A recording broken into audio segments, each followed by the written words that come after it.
الحمدللہ والصلاة والسلام علی رسول اللہ اما بعد فاعوذ باللہ من الشیطان الرجیم بسم اللہ الرحمن الرحیم یا ایہا الناس قد جاءتکم موعظۃ من ربکم وشفاء لما فی الصدور وهدى ورحمة للمؤمنین صدق اللہ مولانا العظیم وبلغنا رسوله النبی الکریم الامین رب اشرح لی صدری ویسر لی امری واحلل عقدۃ من لسانی یفقهوا قولی سبحانک لا علم لنا الا ما علمتنا انک انت العلیم الحکیم اللہم انا نسألک علما نافعا ورزقا طیبا وعملا متقبلا وقلبا منورا اللہم سلمنا لرمضان وسلم رمضان لنا وتسلمه منا متقبلا اللہم ارنا الحق حقا فارزقنا اتباعه وارنا الباطل باطلا وارزقنا اجتنابا ان اللہ وملائکتہ یصلون علی النبی یا ایہا الذین آمنوا صلوا علیہ وسلموا تسلیما۔ قرآن کیا ہے خالق اکبر سے پوچھئے۔ ہم جتنی بھی کوشش کر لیں گے تو ہم قرآن کو کتنا سمجھ سکیں گے؟ تو اس کا صحیح مقام، صحیح مرتبہ، اس کی شان اور اس کی ضرورت، یہ تمام چیزیں تو وہ ذات جانتی ہے جس کا یہ کلام ہے۔ کوئی دوسرا کتنا جان سکتا ہے، کتنا سمجھ سکتا ہے؟ تو آج اس تناظر میں سنتے ہیں کہ قرآن کیا ہے، خالق اکبر سے پوچھئے، اور اس کی گرانی قلب پیغمبر سے پوچھئے۔ قرآن نازل کہاں ہوا؟ نبی علیہ الصلوۃ والسلام کے قلب اقدس پر۔ تو کیا کیا نازل ہوا یہ تو وہ قلب ہی جانتا ہے نا۔ تو قرآن کیا ہے، خالق اکبر سے پوچھئے، اور اس کی گرانی قلب پیغمبر سے پوچھئے، یا پھر رسول ہی کے برادر سے پوچھئے۔ وہ کون ہے؟ حضرت علی رضی اللہ تعالی عنہ۔ یا پھر رسول ہی کے برادر سے پوچھئے، جس گھر کی بات ہے یہ اس گھر سے پوچھئے۔ جس گھر کی بات ہے یہ اس گھر سے پوچھئے۔ اور قرآن اہل بیت نبی کے سوا نہیں، اور قرآن اہل بیت سے ہرگز جدا نہیں۔ یعنی آج کے اس سبق میں اور ان الفاظ میں اہل بیت اطہار کی محبت کی طرف بھی توجہ ہے۔ اس کے بغیر صاحب ایمان نہیں کوئی، اس کے بغیر صاحب ایمان نہیں کوئی، اور اس کے بغیر عالم دوران نہیں کوئی۔ دنیا میں اگر کوئی بہت بڑا اور سب سے بڑا عالم ہو سکتا ہے تو وہ اسی نسبت سے ہو سکتا ہے۔ اس کے بغیر دین کا سلطان نہیں کوئی، حد ہے بغیر اس کے مسلمان نہیں کوئی۔ اس کے بغیر دین کا سلطان نہیں کوئی، حد ہے بغیر اس کے مسلمان نہیں کوئی۔ قرآن کیا ہے، خالق اکبر سے پوچھئے، اس کی گرانی قلب پیغمبر سے پوچھئے۔ یا پھر رسول ہی کے برادر سے پوچھئے، جس گھر کی بات ہے اس گھر سے پوچھئے۔ الحمدللہ، اللہ رب العزت نے قرآن مجید کی جس مختلف انداز میں تعریف فرمائی، تعارف فرمایا، ہماری توجہ اس کی طرف مبذول کی، اسی کے مطابق آپ ہر روز مختلف آیات بھی سنتے ہیں، اور جو خاص نسبت قرآن عظیم کو رمضان المبارک کے ساتھ ہے، اور وہ کس آیت میں ہے؟ شہر رمضان الذی انزل فیہ القرآن۔ آپ وہ بھی سماعت فرماتے ہیں تاکہ ہماری توجہ مختلف جہتوں سے اس لاریب کتاب کی طرف مبذول رہے۔ جو آج آپ کے سامنے آیت پیش کی، اس میں اللہ رب العزت نے اس قرآن کو کیا فرمایا کہ اے لوگو، تمہارے پروردگار کی طرف سے یہ قرآن تمہارے پاس نصیحت بن کے آیا، اور تمہارے دلوں کی بیماریوں کی شفا بن کے آیا، اور ہدایت اور رحمت یہ کس کے لیے؟ یہاں آگے لفظ تبدیل ہو گیا، پیچھے لفظ ہے یا ایھا الناس، یعنی جتنے بھی لوگ ہیں کائنات میں، کسی مذہب کسی دین سے تعلق رکھنے والے کیوں نہ ہوں، ان سب کے لیے قرآن نصیحت ہے، اور ان سب کے دلوں کی بیماریوں کی شفا قرآن ہے۔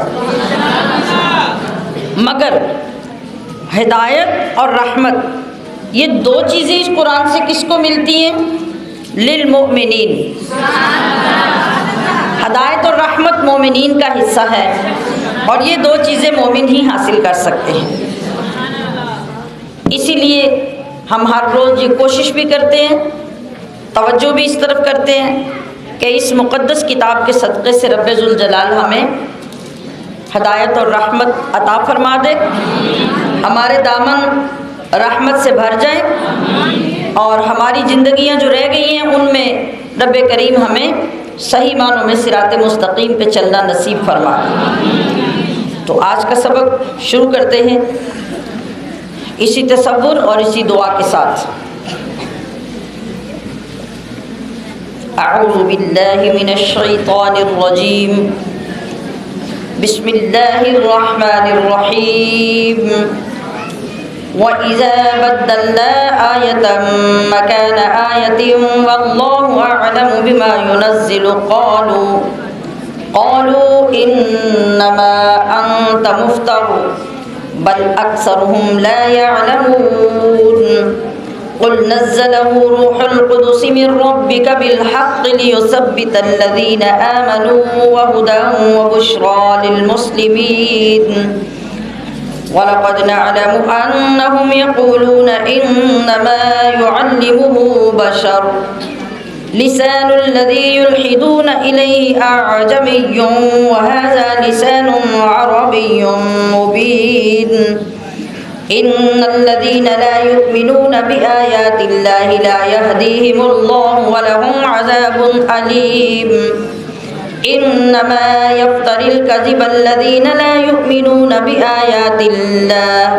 وأولئك هم الكاذبون من كفر بالله من بعد إيمانه إلا من أكره وقلبه مطمئن بالإيمان ولكن من شرح بالكفر صدرا فعليهم غضب من الله وَلَهُمْ عَذَابٌ عَظِيمٌ ذَلِكَ بِأَنَّهُمُ اسْتَحَبُّوا الْحَيَاةَ الدُّنْيَا عَلَى الْآخِرَةِ وَأَنَّ اللَّهَ لَا يَهْدِي الْقَوْمَ الْكَافِرِينَ أُولَئِكَ الَّذِينَ طَبَعَ اللَّهُ عَلَى قُلُوبِهِمْ وَسَمْعِهِمْ وَأَبْصَارِهِمْ وَأُولَئِكَ هُمُ الْغَافِلُونَ لَا جَرَمَ أَنَّهُمْ فِي الْآخِرَةِ هُمُ الْخَاسِرُونَ ثم إن ربك للذين هاجروا من بعد ما فتنوا ثم جاهدوا وصبروا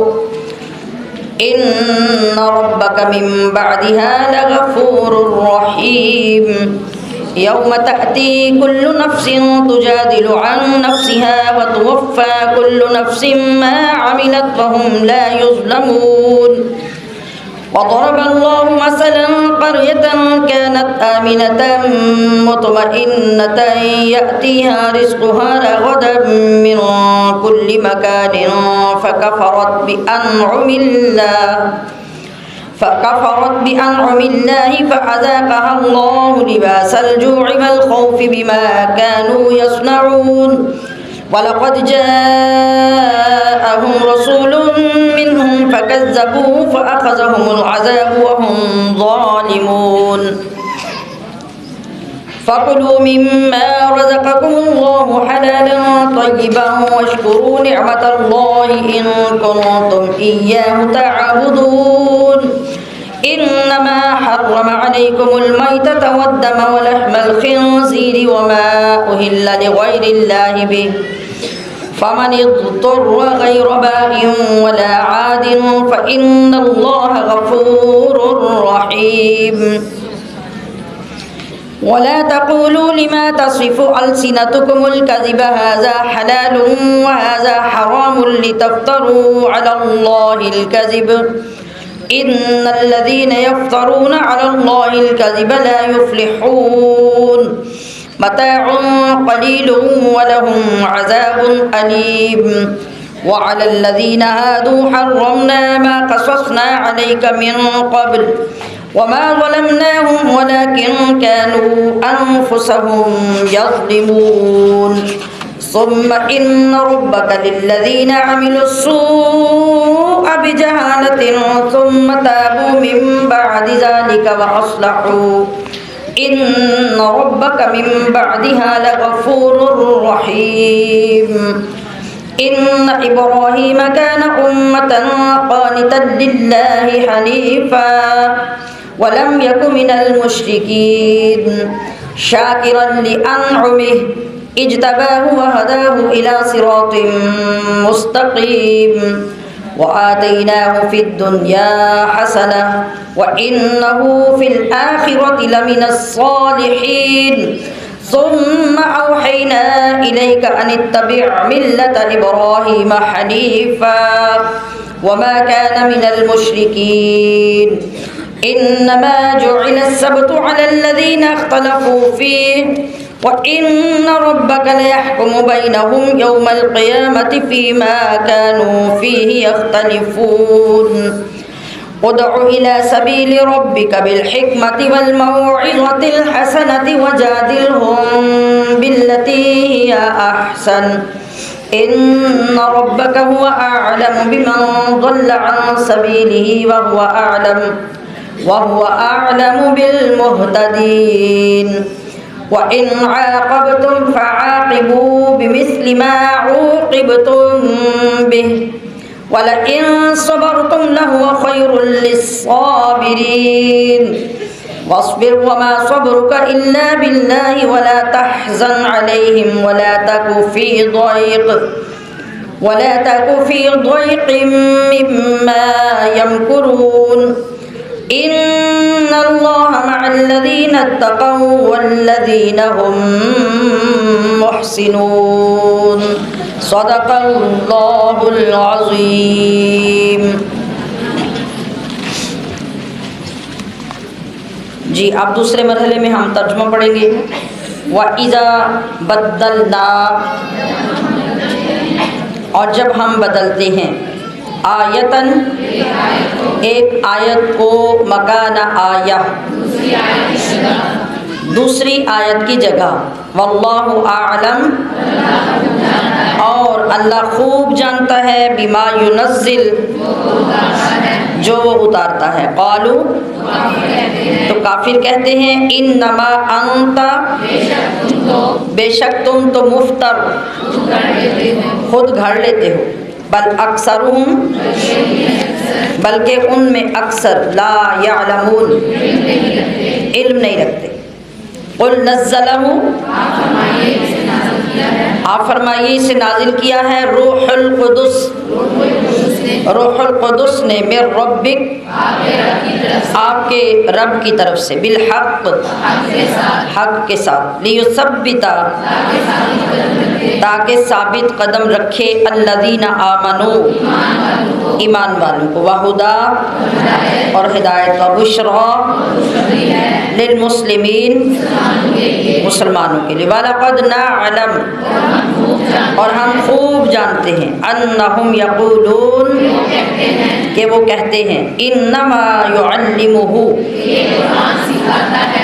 کہ یہ قرآن سکھاتا ہے انہیں بشر کوئی بشر لسان الذی حالانکہ زبان اس شخص کی یلحدون منسوب کرتے ہیں یہ لوگ الیہ جس کی طرف اعجمی وہ تو عجمی ہے عجمی کون ہوتا ہے جو غیر عربی ہو تو غیر عربی اتنی فصیح زبان میں عربی کیسے سکھا سکتا ہے وَهَذَا لِسَانٌ اور یہ قرآن زبان میں ہے عربی مبین روشن عربی ان الذین بے شک وہ لوگ لا یؤمنون جو ایمان نہیں لاتے بآیات اللہ کی آیتوں پر لا یہدیہم اللہ نہیں ہدایت دیتا انہیں اللہ وَلَهُمْ عذاب اور ان کے لیے عذاب ہے علیم دردناک انما بے شک یفتری تراشا کرتے ہیں الکذب الذین جھوٹ وہی لوگ لا یؤمنون جو نہیں ایمان لاتے بآیات اللہ کی آیتوں پر وَأُولَئِکَ اور یہی لوگ ہم الکاذبون جھوٹے ہیں من کفر جس نے کفر کیا باللہ اللہ کے ساتھ من بعد ایمانہ الا سوائے من اکرہ اس کے جو مجبور کیا جائے وقلبہ اور اس کا دل مطمئن ہے بالایمان ایمان پر ولیکن اور لیکن من شرح وہ کہ کھل جائے بالکفر کفر کے ساتھ صدرن جس کا سینہ فعلیہم تو ان لوگوں پر غضب ہوگا من اللہ کا وَلَهُمْ عذاب اور ان کے لیے عذاب ہے عظیم بڑا ذالک بِأَنَّهُمْ کہ انہوں نے استحبوا پسند کر لیا الحیات الدنیا دنیا کی زندگی کو علی الآخرہ آخرت کی بجائے وَأَنَّ اللَّهَ اور یہ کہ اللہ لا یہدی القوم الکافرین کافر کو اولئک الذین یہ وہ لوگ ہیں طبع اللہ مہر لگا دی ہے اللہ نے علی قلوبہم ان کے دلوں پر وسمعہم اور ان کے کانوں پر وابصارہم اور ان کی آنکھوں پر واولئک اور یہی لوگ ہم الغافلون غافل ہیں لا جرم ضرور انہم یہی لوگ فی الآخرۃ آخرت میں ہم الخاسرون خسارہ پانے والے ہیں ثم ان ربک بے شک آپ کا رب للذین ان لوگوں کے لیے ہاجروا جنہوں نے ہجرت کی من بعد اس کے کہ ما فتنوا ستائے گئے ثم جاہدوا پھر انہوں نے جہاد کیا وصبروا اور صبر کیا ان ربک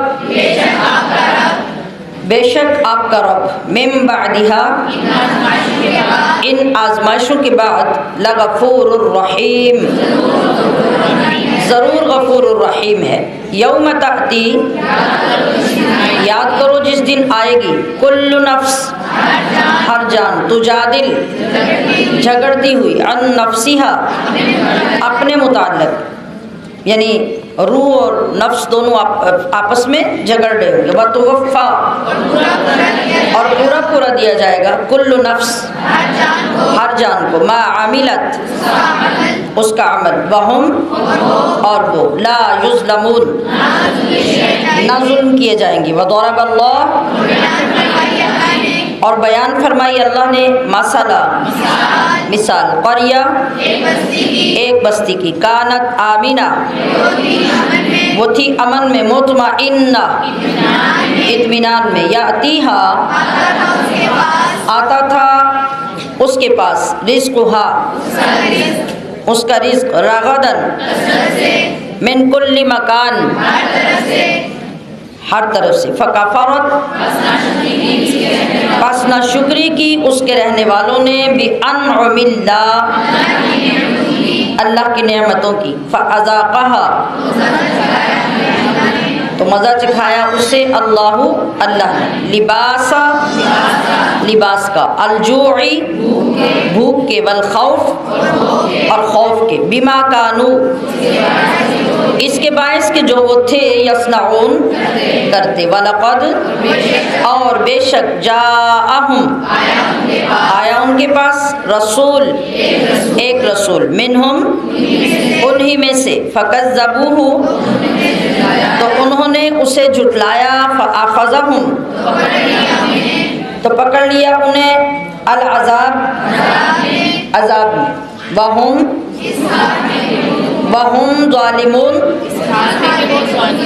اس حال میں کہ وہ ظلم کیا کرتے تھے. فَكُلُوا پس کھاؤ مما اس سے جو رزقکم اللہ رزق دیا تمہیں اللہ نے حلالا طیبا طیب واشکروا اور شکر کرو نعمت اللہ ان کنتم اگر تم ایاہو اسی کی تعبدون عبادت کرتے ہو. انما حرم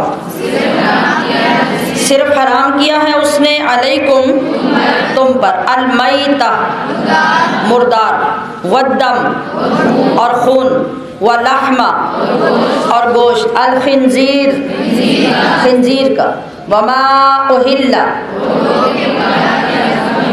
اور وہ کہ پکارا گیا ذبح کے وقت لغیر اللہ غیر اللہ کا نام بہی جس پر فمن اضطر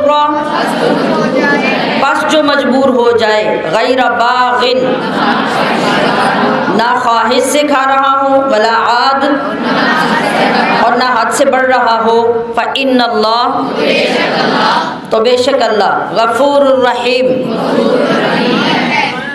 غفور الرحیم ہے. ولا تقولوا اور نہ کہو لما تصفو اس لیے کہ بیان کرتی ہیں السنتکم تمہاری زبانیں کیا بیان کرتی ہیں الکذب جھوٹ ھذا حلال کہ یہ حلال ہے وھذا حرام اور یہ حرام لتفتروا کہ باندھو تم علی اللہ اللہ پر الکذب جھوٹ.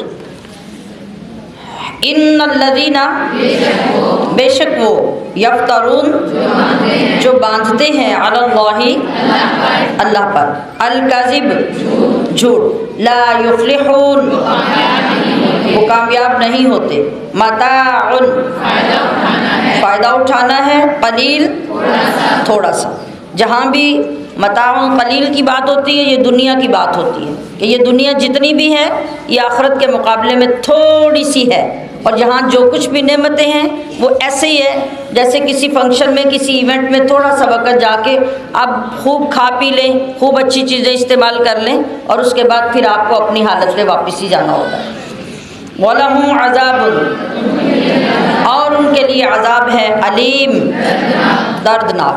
وَعَلَى الَّذِينَ اور ان لوگوں پر ہادو جو یہودی ہوئے حرمنا ہم نے حرام کی تھی، ما قصصنا وہ چیزیں جو ہم نے بیان کی، علیک آپ پر، من قبل پہلے، وما ظلمناہم اور نہیں ظلم کیا ہم نے ان پر، ولیکن کانوا بلکہ وہ تھے، انفسہم خود ہی اپنے اوپر، یظلمون ظلم کرتے، ثم پھر، ان ربک بے شک آپ کا رب، للذین ان کے لیے، عاملوا السوء جنہوں نے برے عمل کیے، بجہالۃ نادانی سے، ثم تابوا پھر توبہ کر لی، من بعد ذالک اس کے، واصلحوا اور خود کو سنوار لیا، ان ربک بے شک آپ کا رب، من بعدہا اس کے بعد، لغفور الرحیم ضرور غفور الرحیم ہے، ان ابراہیم بے شک ابراہیم، کان امہ تھے ایک امام یا پیشوا، قانتا فرما بردار، للہ اللہ کے، حنیفہ ہر باطل سے جدا، ولم یکو اور وہ نہ تھے، من المشرکین مشرکین میں سے، شاکرن وہ شکر گزار تھے، لانعمہ اس کی نعمتوں کے، اجتباہ چن لیا انہیں اللہ نے، وہداہ اور ہدایت دی، الی صراط مستقیم، وآتیناہ اور ہم نے عطا کی انہیں، فی الدنیا حسنہ بھلائی ہر طرح کی، وَإِنَّهُ اور بے شک وہ، فی الآخرۃ لمن الصالحین قرب والے بندوں میں ہوں گے، ثم اوحینا پھر ہم نے وحی فرمائی، الیک اے محبوب آپ کی طرف، ان اتبع کہ پیروی کیجئے، ملت ابراہیم ملت ابراہیم کی، حنیفہ جو ہر باطل سے الگ تھے، وما کانا اور وہ نہ تھے، من المشرکین مشرکوں میں سے، انما صرف، جعل السبت مقرر کیا گیا تھا ہفتہ، ہفتے کا مطلب ہے ہفتے کا دن، السبت عربی میں ہفتے کے دن کو کہتے ہیں، علی الذین انہی لوگوں پر، اختلفوا جنہوں نے اختلاف کیا، فی اس کے بارے میں، وَإِنَّ رَبَّكَ اور بے شک آپ کا رب، لَيَحْكُمُ ضرور فیصلہ فرمائے گا، بینہم ان کے درمیان، یوم القیامہ قیامت کے دن، فیما اس بات میں، کانوا فیہ تھے وہ جس میں، یختلفون اختلاف کیا کرتے، ادعو بلائیے، الی سبیلی راستے کی طرف، ربک اپنے رب کے، بالحکمہ حکمت سے، والموعظۃ الحسنہ اور اچھی نصیحت سے، وجادلہم اور بحث کیجیے ان سے، باللتی اس انداز سے، ہی احسن جو بہت اچھا، ان ربک بے شک آپ کا رب، ہوا اعلم خوب جانتا ہے، بمن اس کو، ضل جو بھٹک گیا، عن سبیلی اس کے راستے سے، وَهُوَ أَعْلَمُ اور وہ خوب جانتا ہے، بالمہتدین ہدایت پانے والے، وَإِنْ عَاقَبْتُمْ اور اگر تم سزا دینے لگو، فَعَاقِبُوا تو سزا دو، بِمِثْلِ ویسی ہی، مَا عُوقِبْتُمْ بِهِ جتنی تمہیں تکلیف پہنچائی گئی ہے، وَلَئِنْ اور اگر تم صبر کرو، لَهُوَ خَيْرٌ تو یہ صبر ہی بہتر ہے، لِلصَّابِرِينَ صبر کرنے والوں کے لیے، وَاصْبِرْ اور آپ صبر فرمائیے، وَمَا صَبْرُكَ اور نہیں ہے آپ کا صبر، إِلَّا بِاللَّهِ مگر اللہ ہی کی توفیق سے۔ ولا تحزن، اور نہ غم کرے آپ، علیہم، ان پر، ولا تکو، اور نہ ہو آپ، فی ضیق، دل تنگ، مما، اس سے جو، یمکرون، وہ مکر کرتے ہیں، ان اللہ، بے شک اللہ، مع الذین، ان لوگوں کے ساتھ ہے، اتقوا، جو ڈرتے ہیں، والذین، اور ان کے ساتھ ہے، ہم محسنون، جو نیکیاں کرتے رہتے ہیں۔ ماشاءاللہ، آپ سب کو مبارک ہو، آج اگلا پارہ بھی مکمل ہو گیا الحمدللہ۔ کل اللہ کے فضل سے 15واں پارہ آگے شروع ہو جائے گا۔ جی، کل آخری تفسیر ہم نے کیا پڑھی تھی؟ یاد ہوگا کہ مجھے یاد کروانی پڑے گی؟ کوئی بتائے گا؟ کل آخری آیت میں ایک تو ہمیں قرآن کریم پڑھنے سے پہلے تعوذ پڑھنے کا بتایا گیا تھا، پھر میں نے آپ کو تلاوت کے درمیان رک کر دوبارہ پڑھنے کا طریقہ بھی بتایا تھا۔ کیا بتایا تھا؟ دوبارہ سے اگر رک کر تلاوت چھوڑ کر آغاز کریں تو پھر بسم اللہ نہیں پڑھی جاتی، پھر صرف اعوذ باللہ پڑھی جاتی۔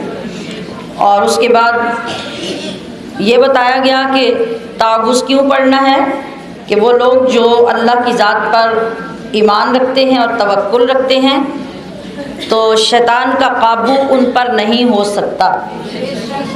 تو ایک چیز اور ہے، ہمیں اسے تعمیل دین کورس میں جو کتاب لکھی ہے اس کی تعوذ میں وہاں بہت تفصیل سے شیطان کے بارے میں لکھا ہے جو کبھی آپ نے غور بھی نہیں کیا ہوگا۔ اور ابھی بھی یہی بات ہے کہ ہم ساری زندگی اعوذ باللہ سیکھتے ہیں، بلکہ بچے کو بسم اللہ سے پہلے بھی اعوذ باللہ پڑھاتے ہیں، جس وقت اسے بولنا بھی نہیں آتا ہوتا، اس وقت سے لے کے تو زندگی کی آخری سانسوں تک ہم تعوذ پڑھتے رہتے ہیں۔ بولیے تو صحیح نا؟ سارے پڑھتے ہیں جی۔ تو وہ ہم کیوں پڑھتے ہیں، اس کے معانی کیا ہوتے ہیں، اس کو کس مقصد کے لیے پڑھتے ہیں، یہ ہمیں کبھی زندگی میں پتہ نہیں ہوا۔ ایسے ہی ہے نا؟ اگر ترجمہ پڑھ لینے والے لوگ اس کا ترجمہ جان لیتے ہیں تو وہ بھی عادتاً ہی اس کو پڑھتے ہیں، کبھی اس کے الفاظ کی طرف تصور نہیں گیا۔ تصور اس کا کیا ہونا چاہیے کہ ہم جب اعوذ کہیں تو فوراً ہم اپنے آپ کو محفوظ سمجھنا شروع کر دیں، ہمارا تصور یہ قائم ہو جائے کہ میں اللہ سے عرض کر رہی ہوں کہ اللہ مجھے اپنی پناہ میں لے لے اور مجھے شیطان سے چھپا لے۔ آیا کبھی ایسا خیال؟ بولیے نہیں۔ تو جب تک یہ خیال نہیں آئے گا نا، اور ہم مثال کے طور پہ ہم ایک بند دروازے کے باہر کھڑے ہو جائیں اور ہم یہ کہتے رہیں تالا کھولو تالا کھولو، اور ہمیں یہ پتہ ہی نہ ہو کہ اس جملے کا معنی کیا ہے، اور تالا کھل بھی جائے تو ہم وہیں کھڑے رہیں، کیا فائدہ ہوگا تالا کھلوانے کا؟ تو ہم اللہ سے یہ کہتے ہیں کہ یا اللہ مجھے اپنی پناہ میں لے لے، مگر ہم جاتے ہیں ہی نہیں۔ ہمارے ذہن میں خیال میں ساری چیزیں آگے پیچھے والی گردش کر رہی ہوتی ہیں، اور شیطان کے ساتھ جو ہمارا ایک لگاؤ ہو گیا ہے وہ ویسے کا ویسے رہتا ہے۔ تو اعوذ باللہ پڑھ کر بھی جو چیزیں پہلے ہمارے اندر ہوتی ہیں وہی بعد میں ہوتی ہیں، وہ کبھی ختم نہیں ہوئی، اور جو ہی قرآن پاک بند کرتے ہیں یا نماز سے باہر نکلتے ہیں تو ہم ویسے کے ویسے ہی ہوتے ہیں۔ اگر ہمیں یہ احساس ہو جائے، ادراک ہو جائے کہ ہم اللہ کی پناہ میں آ چکے ہیں تو ہماری کیفیت بدل جائے نا، ہم اپنے آپ کو سیف سمجھنے لگ جائیں۔ ایک بندہ جب ڈر کے بھاگتا ہے کسی سے اور کسی مضبوط سہارے کے پاس آ جاتا ہے، اب اس کا ڈر ختم ہوتا ہے نا، اور وہ اپنے آپ کو مضبوط سمجھتا بھی ہے، اور پھر جیسے مضبوط ہوتا ہے پھر اس کے جو انداز ہوتے ہیں وہ بھی ویسے ہی ہوتے ہیں جو مضبوط اور پناہ والے لوگوں کے ہوتے ہیں۔ لیکن ہمارے اندر نہ فیلنگز میں فرق آتا ہے، نہ ہمارے عمل میں فرق آتا ہے، اور اسی وجہ سے کہ ہم ان الفاظ کو جانتے ہی نہیں ہوتے۔ ہم یہ کہتے ہیں کہ اے اللہ میں تیری پناہ میں آتی ہوں، کس سے بچ کے، کس سے بھاگ کے؟ شیطان مردود سے۔ تو یہ چھوٹا سا ایک مطلب اور تخیل میں نے دیا ہے آپ کو تعوذ کا، کہ پڑھتے وقت اتنا خیال کر لینا بہت ضروری ہے، تب جا کے ہمیں سمجھ آئے گی کہ ہم نے اسے کیوں پڑھا ہے۔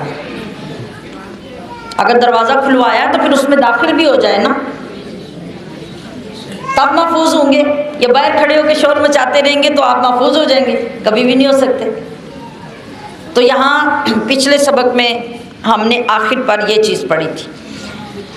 ابھی آج کے سبق کی تفسیر شروع ہوتی ہے۔ پہلی آیت وَإِذَا بَدَّلْنَا آیَةً مَكَانَ آیَةٍ۔ اس آیت کا شان نزول یہ ہے کہ اللہ تبارک و تعالی بعض مرتبہ قرآن پاک میں ایسی آیتیں نازل فرماتا تھا جن میں حکم ہوتا تھا کہ وہ کام جو پہلے نازل ہوا تھا اور اس پہ پابندی لگائی گئی تھی، اب اس کی پابندی میں نرمی کر دی جاتی ہے، یا پھر جو کام پہلے کہا گیا تھا اس کا حکم ختم کیا جاتا ہے، تبدیل ہو گیا نا۔ میں آپ کو مثال پیش کرتی ہوں۔ جیسے شراب جب حرام ہوئی تو نبی علیہ الصلوۃ والسلام نے فرمایا کہ اللہ پاک کا حکم ہے کہ فوراً اپنے گھروں سے شراب نکال دی جائے، اور شراب نکالنے کے بعد شراب کے برتن بھی توڑ دیے جائیں۔ ان برتنوں کو بھی گھر میں رکھنے کی اجازت، بڑی محنت سے برتن بنتے تھے، کوئی لکڑیوں کے، کوئی درختوں کے تنے لے کے ان کی کھدائی کر کے، اور بہت مختلف طریقوں سے وہ تیار ہوتے تھے، اور پھر ان کے اندر شراب بنائی جاتی تھی۔ اللہ پاک نے ان چیزوں سے بالکل منع کر دیا کہ اس کا نام و نشان بھی گھروں میں نہیں رہنا چاہیے۔ اب لوگوں نے اتنی پابندی کی، یعنی دیکھیے کہ وہ کتنے سعادت مند لوگ تھے۔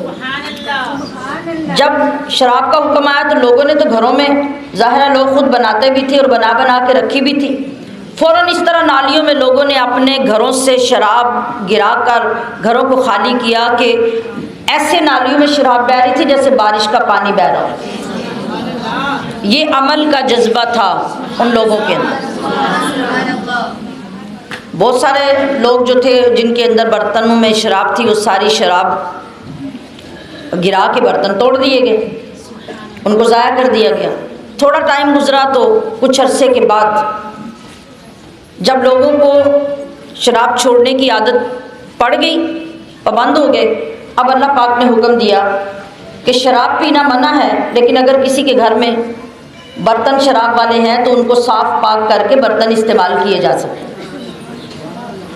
نرمی آ گئی حکم میں۔ اسی طرح کئی اور چیزیں ایسی تھیں، بعض اوقات آیت ختم کر دی جاتی تھی، یعنی پہلے آیت نازل ہوئی ہے، اب اس آیت کو ختم کر دیا گیا، حکم آ گیا کہ اب اس آیت کو قرآن پاک میں شامل نہیں کرنا۔ بعض دفعہ آیت قرآن پاک میں ہی ہے لیکن اس کا حکم تبدیل ہو جاتا تھا، اب اس پہ حکم نہیں ہوگا، جو نیا حکم آیا اس پہ عمل ہوگا۔ مثال کے طور پہ جس عورت کا شوہر فوت ہو جاتا تھا تو سسرال والوں کی ذمہ داری تھی کہ 1 سال تک اس عورت کو گھر میں رکھیں اور اس کو نان و نفقہ دیں، اور اس پہ بھی پابندی تھی۔ لیکن بعد میں جب 4 مہینے 10 دن کی عدت کا حکم آ گیا تو یہ سال والا حکم ختم ہو گیا۔ آیت ابھی بھی قرآن پاک کے اندر موجود ہے لیکن اب اس پہ عمل نہیں کیا جاتا۔ یہ میں نے آپ کو پس منظر سمجھایا ہے کہ آیتیں بدلتی کیسے تھی۔ اس بات کی آپ کو سمجھ آ گئی ہے؟ نہیں، مجھے اتنی آواز نہیں چاہیے۔ اس کا یہ مطلب ہے کہ کچھ لوگ جو سوئے ہوئے ہیں تو باقی لوگ بول رہے ہیں۔ اب مجھے یقین ہونا چاہیے کہ آپ پیچھے تک جاگے ہوئے ہیں اور بڑا امپورٹنٹ مسئلہ جو سمجھ رہے ہیں۔ بولیے ماشاءاللہ، اتنی آواز قائم رہنی چاہیے۔ اچھا، اب جو یہ صورتحال پیش آتی تو مشرکین مکہ جانتے ہیں کیا کہتے تھے؟ وہ کہتے تھے کہ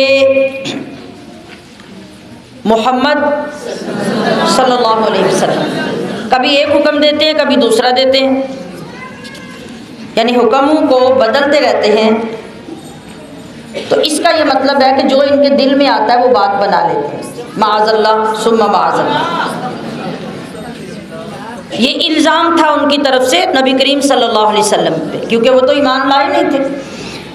ان کی ان باتوں اور اعتراضات کو سن کر رب ذوالجلال نے خود پھر اپنے محبوب کا جواب دیا اور یہ آیت کریمہ نازل فرمائی اور فرمایا وَإِذَا بَدَّلْنَا آیَةً مَكَانَ آیَةٍ، کہ ہمارے حبیب نہیں بدلتے، ہم آیتوں کو بدلتے ہیں، اور جب ہم بدلتے ہیں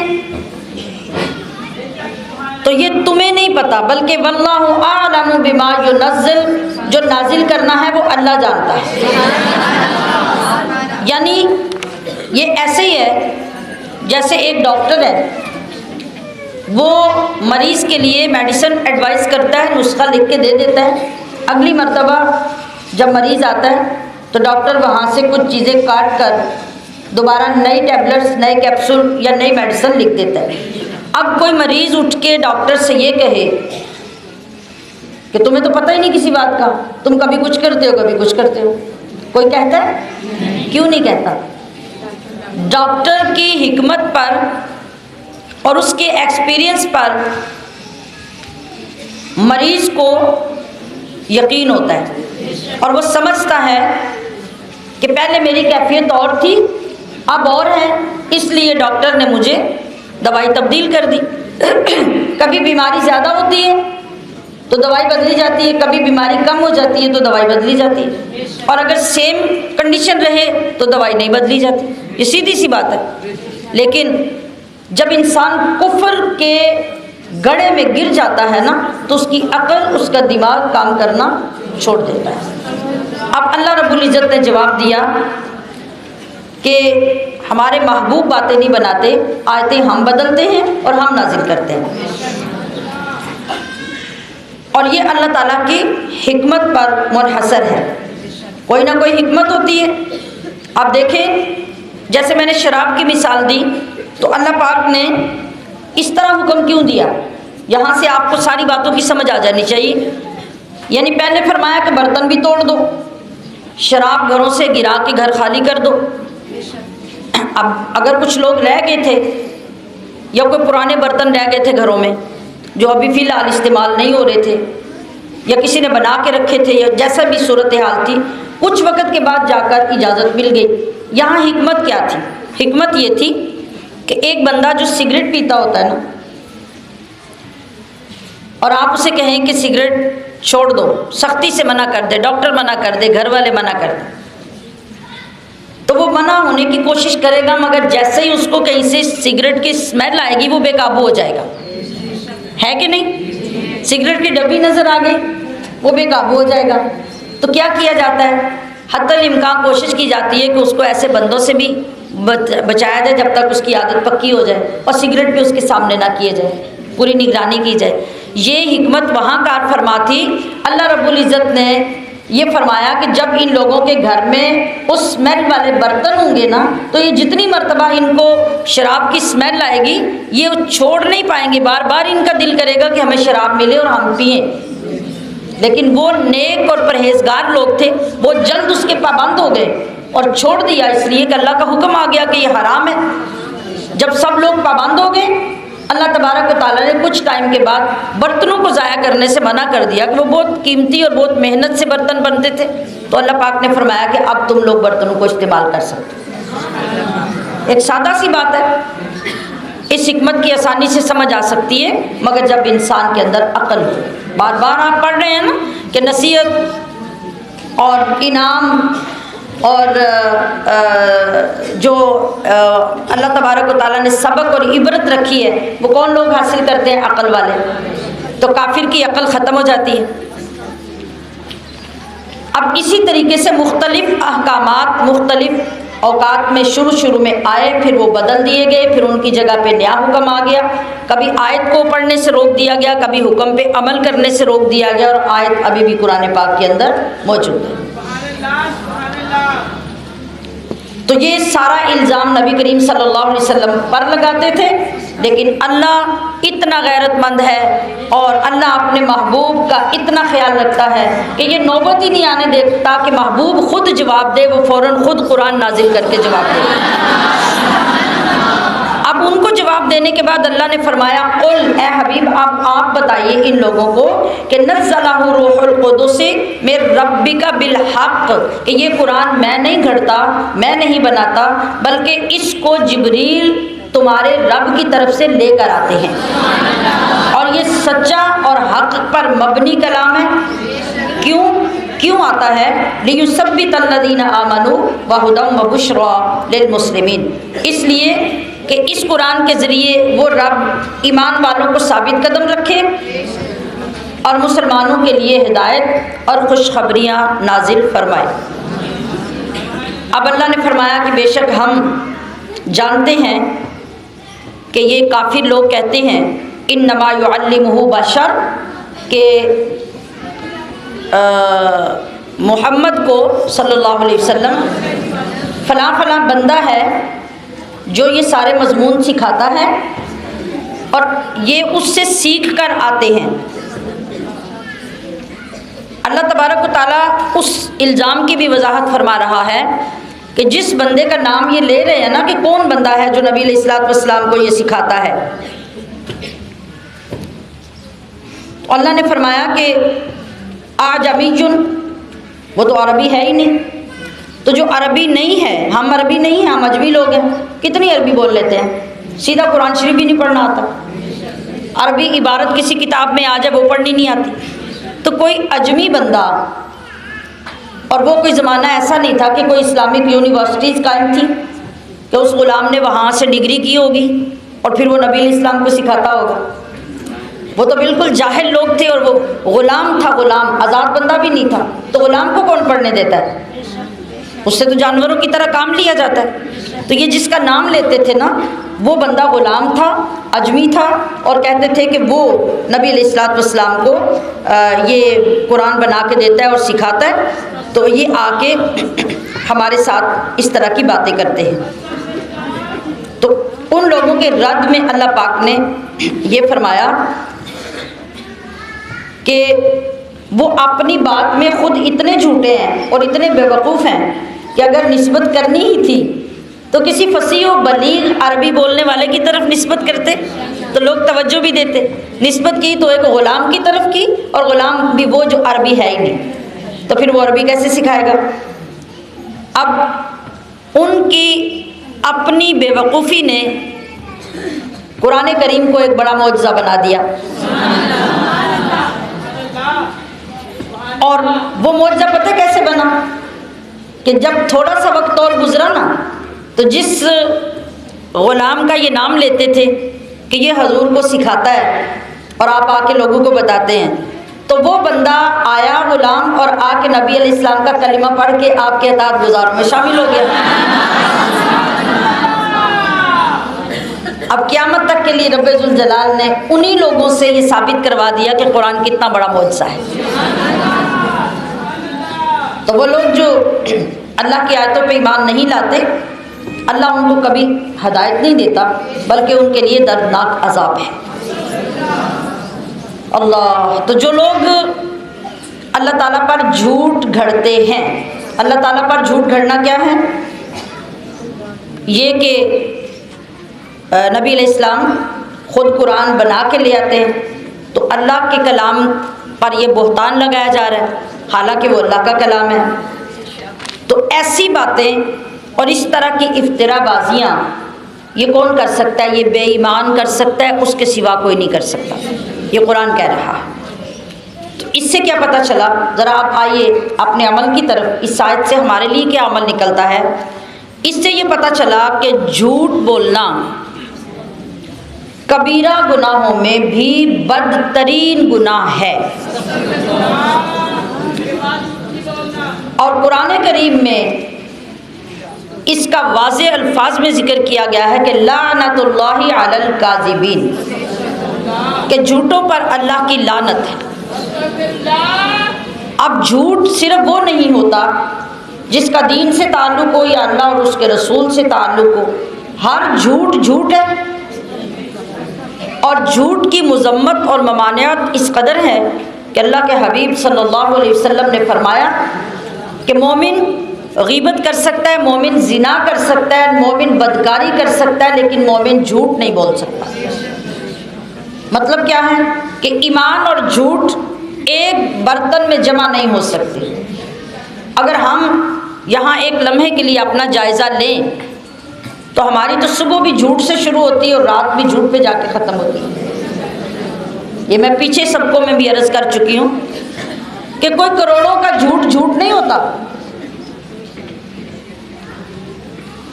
ایک پیسے کا جھوٹ بھی جھوٹ ہے، معمولی سی حقیر سی چیز کے بارے میں بھی جو جھوٹ ہے وہ بھی اتنا ہی جھوٹ ہے۔ اور اگر وہ بندہ اپنے آپ کو مومن سمجھتا ہے تو اس کے اندر یہ جرأت ہی نہیں ہو سکتی کہ وہ اپنی زبان سے جھوٹ بولے، کیونکہ نبی علیہ السلام نے فرما دیا کہ اگر بندہ جھوٹ بولے گا تو وہ مومن نہیں رہے گا، ایمان اس سے خارج ہو جائے گا۔ اب یہاں سوچنے والی بات یہ ہے کہ جب جھوٹ اتنی شدید چیز ہے تو اپنی زبانوں کو اس سے پاک رکھنا کتنا ضروری ہے اور ان کا دھیان رکھنا کتنا ضروری ہے۔ حتیٰ کہ ایک عورت اپنے بچے کو بلا رہی تھی، آوازیں دے رہی تھی اور بچہ نہیں آ رہا تھا۔ حضور نبی کریم صلی اللہ علیہ وسلم کا زمانہ ہے، اور جب وہ بچہ نہیں آیا تو اس عورت نے بچے سے کہا کہ آؤ میں تمہیں کھجور دیتی ہوں، جس طرح ہماری مائیں کہتی ہیں چاکلیٹ دیتی ہوں، ٹافی دیتی ہوں۔ میں نے پہلے بھی عرض کیا کہ عرب والوں کی تو مرغوب ترین چیز کھجور ہی ہے۔ اس نے کہا کہ آؤ میں تمہیں کھجور دیتی ہوں، تو نبی علیہ الصلوۃ والسلام یہ سماعت فرما رہے تھے۔ آپ نے اس عورت کو بلا کے پوچھا کہ تم نے بچے سے کہا کہ آؤ میں تمہیں کھجور دیتی ہوں، تو تمہارے پاس کھجور تھی؟ اس نے عرض کی یا رسول اللہ جی میرے پاس کھجور تھی۔ آپ نے ارشاد فرمایا کہ اگر تمہارے پاس کھجور نہ ہوتی اور بچے کو یہ کہہ کے بلاتی تو یہ بھی تمہارا جھوٹ ہوتا۔ اب ذرا مائیں سوچیں، غور فرمائیں، اس طرح کے جھوٹ بچوں کے ساتھ مائیں سارے دن میں کتنا بولتی ہیں؟ بولتی ہیں کہ نہیں؟ حتیٰ کہ جب ماں بچے کو سلانے کے لیے، روتے ہوئے چپ کروانے کے لیے یہ کہتی ہے نا کہ وہ ڈوگی آ گیا اور باہر ڈوگی نہیں ہوتا، تو تمہیں بلی کھا جائے گی، چپ کر کے سو جاؤ، بلی نہیں ہوتی، یہ بھی جھوٹ ہے۔ اب ذرا غور کیجئے ہماری تربیتیں کیا ہیں اور ہم کس پیمانے پہ جی رہے ہیں، اور اپنے دین سے کس قدر نابلد ہیں، اور کتنا ناپسندیدہ کام جو ہمیں بہت معمولی سا لگتا ہے وہ ہماری عادتوں میں شامل ہے۔ گھر میں ایک چیز ہے، دوسرے کو نہ دینے کے لیے جھوٹ بول دیا، چیز چھپا دی، آگے پیچھے کر دی، یا اس کو سامنے نہیں آنے دیا، اس کو انکار کر دیا کہ ہمارے پاس تو یہ چیز ہے ہی نہیں۔ یہ سب جھوٹ ہے۔ اتنی معمولی اور فانی چیزوں کے لیے ہم اپنی آخرت کو برباد کر رہے ہیں۔ اس قرآن کو سیکھنے کا سب سے بڑا مقصد یہ ہے کہ ہماری اصلاح ہو، ہم مسلمان بنیں، صرف ٹائٹل استعمال نہیں کریں بلکہ ہمارے اندر اسلام اترے۔ اس کو پڑھنے کا یہی مقصد ہے، اور اللہ کرے کہ رمضان المبارک کے فیضان سے یہ برائیاں ہمارے اندر سے نکل جائیں اور اچھائیاں ہمارے اندر آ جائیں۔ اب سنیے پیارے آقا صلی اللہ علیہ وسلم کی حدیث مبارکہ جھوٹ کے بارے میں۔ حضرت عبداللہ بن مسعود رضی اللہ تعالی عنہ روایت فرماتے ہیں کہ نبی کریم صلی اللہ علیہ وسلم نے فرمایا سچ کو لازم کر لو، کیونکہ سچائی بندے کو نیکی کی طرف لے جاتی ہے۔ ذرا ترتیب سن لیجئے، سچائی کدھر لے جاتی ہے؟ نیکی کی طرف، اور نیکی بندے کو جنت کی طرف لے جاتی ہے۔ کتنی خوبصورت ترتیب ہے، سچ بولو گے تو نیکی کی طرف جاؤ گے اس کی برکت سے، اور جب نیکی کی طرف جاؤ گے تو نیکی جنت کی طرف لے جائے گی۔ آپ نے فرمایا کہ انسان ہمیشہ سچ بولتا رہتا ہے اور پھر سچ ہی بولنے کی کوشش کرتا رہتا ہے، یہاں تک کہ جب وہ کبھی جھوٹ نہیں بولتا تو اللہ اسے صدیقوں میں لکھ دیتا ہے. اللہ اس بندے کا نام صدیقوں میں لکھ دیتا ہے. آپ نے فرمایا کہ جھوٹ سے بچو، کہ جھوٹ بندے کو فسق و فجور کی طرف لے جاتا ہے، اور فسق و فجور بندے کو دوزخ کی طرف لے جاتا ہے. آدمی جھوٹ بولتا رہتا ہے، یعنی وہ چھوڑنے کی بجائے عادت پکی کر لیتا ہے، تو آخرکار کیا ہوتا ہے؟ وہ کوشش سے بھی جھوٹ بولتا ہے، عادت سے بھی جھوٹ بولتا ہے، آخرکار اللہ اسے کذابوں میں لکھ دیتا ہے. آخرت میں اسے ٹائٹل ہی کذاب کا مل جاتا ہے. ایک ہوتا ہے کاذب، ایک ہوتا ہے کذاب.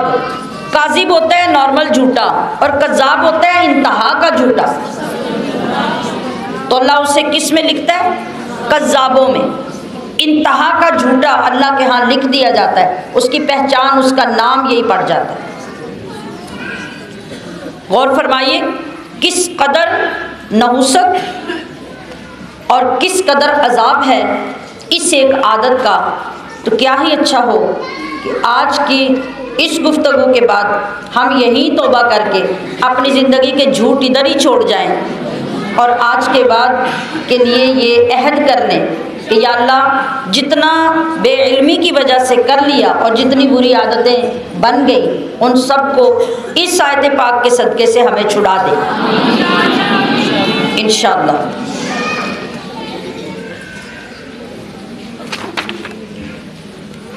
اور حضرت ابو ہریرہ رضی اللہ تعالی عنہ نے بھی ایک حدیث روایت کی. آپ علیہ الصلوۃ والسلام نے فرمایا کہ بندہ بات کرتا ہے. اب یہ ایک اور موضوع ہے، یہ بھی ہمارا بڑا محبوب مشغلہ ہے. ایک بندہ بات کرتا ہے، کرتا نہیں بلکہ بات بناتا ہے. کیوں بناتا ہے؟ کہ لوگ میری بات سن کے ہنسیں.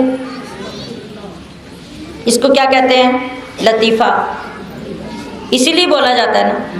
اور ہم دیکھتے ہیں کہ بعض باتیں تو چلیں اتفاقاً لطیفہ بن جاتی ہیں، بعض لوگوں کو ایسے بات کرنے کا انداز ہوتا ہے کہ وہ لوگوں کو ہنسا دیتی ہے. یہ تو سب ٹھیک ہے، یہ خوش طبعی ہے اور یہ سنت رسول ہے. لیکن بعض لوگ اتنا جھوٹ بناتے ہیں کہ اس کے اندر سچائی نہیں ہوتی. کوشش ساری کس لیے ہوتی ہے؟ کہ لوگ میری بات سن کے ہنسیں.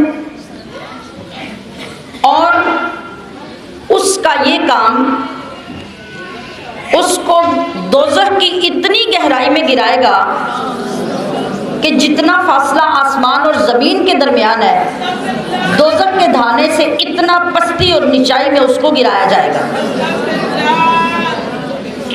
اللہ اکبر. آپ علیہ الصلوۃ والسلام نے ارشاد فرمایا کہ ایک غلطی بندے کے قدم سے ہوتی ہے. بندے کے قدم لغزش کھاتے ہیں، ڈگمگا جاتا ہے، بہک جاتا ہے، برائی میں پڑ جاتا ہے. وہ جتنی بھی برائی میں پڑے گا وہ برائی تھوڑی ہو جائے گی اس برائی سے جو برائی بندے کی زبان اس سے کرواتی ہے. آپ صلی اللہ تعالی علیہ وسلم نے خود بھی مزاح فرمایا، ہنسنے والی باتیں آپ نے بھی ارشاد فرمائی، لیکن کبھی کوئی ایسی بات نہیں ہوئی جس کے اندر سچ نہ ہو. دیکھیے مشہور حدیث پاک ہے،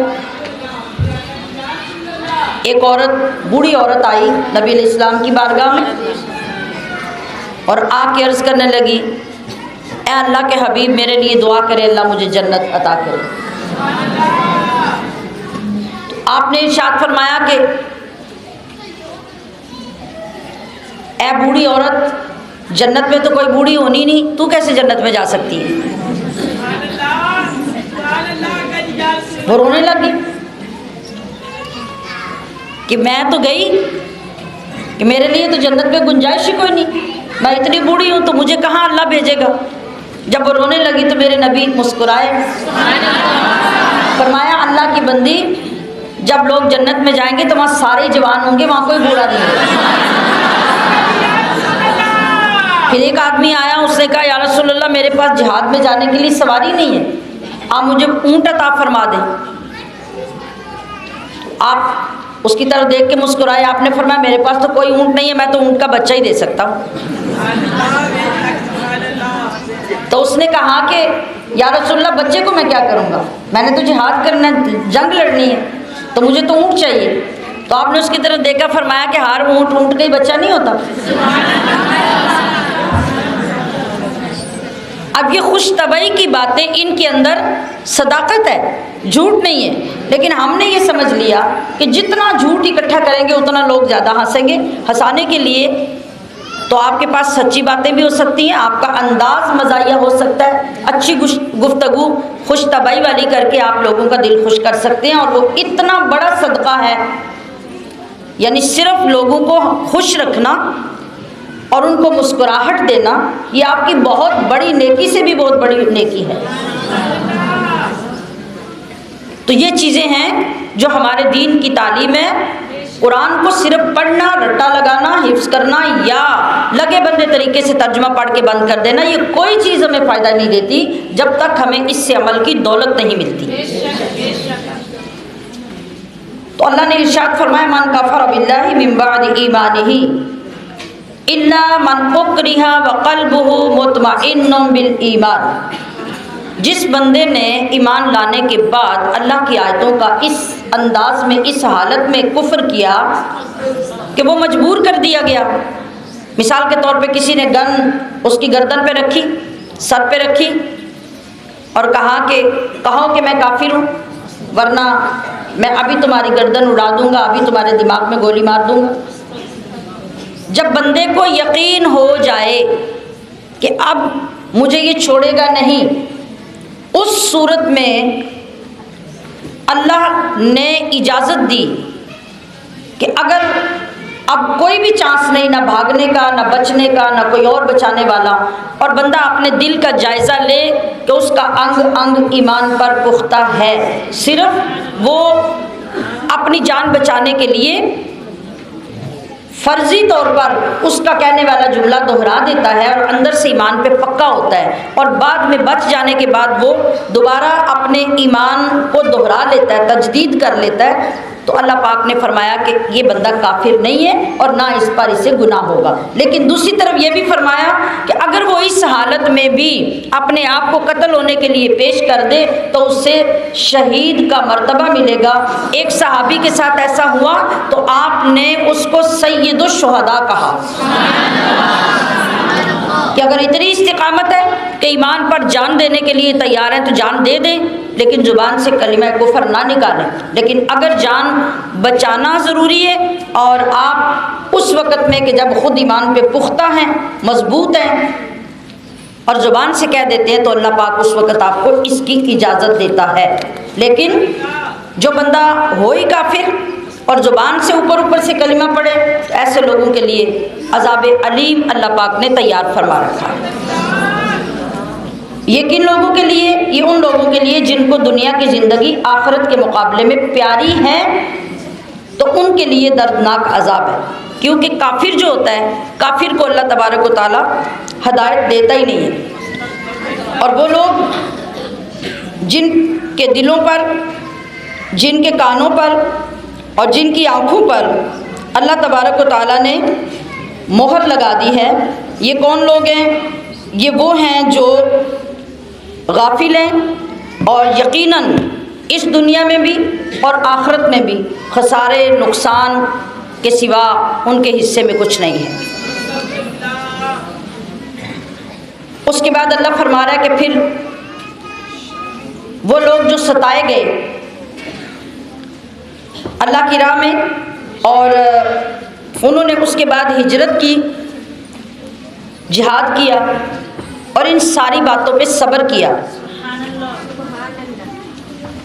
تو اللہ فرما رہا ہے کہ اے حبیب آپ کا رب ان ساری مصیبتوں کو جھیل لینے کے بعد یقیناً غفور الرحیم ہے.